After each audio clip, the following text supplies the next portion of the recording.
It had been an art district for quite some time, but not commercially. It was just strictly studios for artists. And so, and that was very cool. I mean, it was like really one of the first art districts. But I mean, like you'd go there at night and nothing would be open. It would just all be dark because they were studios and the artists were at home or somewhere else, that kind of a thing. It started really becoming a bit commercial around the time that my daughter Emily and my brother Pat and I opened up Medina's on Paseo. And it really became a focal point, commercial focal point of the arts there. We were a coffee shop, but we did monthly shows.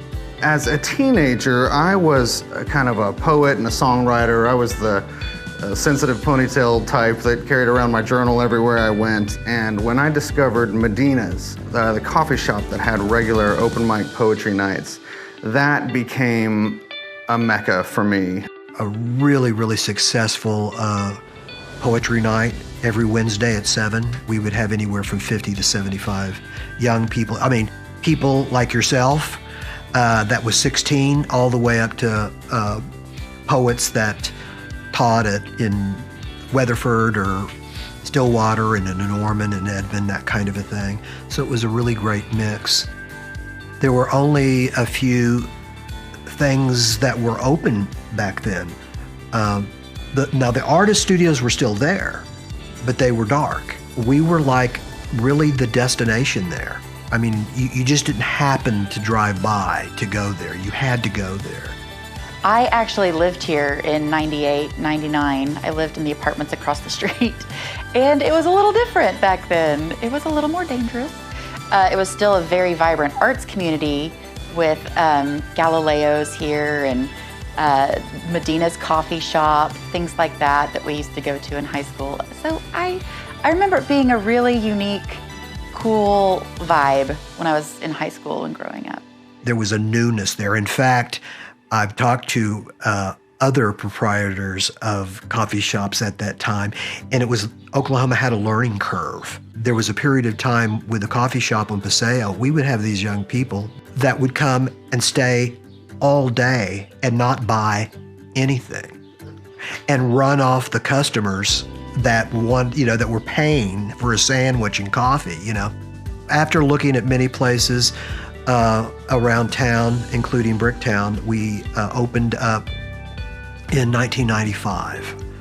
Tom Lee, who was a photographer and was also a property owner there, gave us a really, really good deal, redid the whole place for us, and he was a great part of getting that commercial, artistic quality that Paseo has now. We didn't even really advertise it. It was just, we had this open mic. They knew that they could come in and get 15 minutes.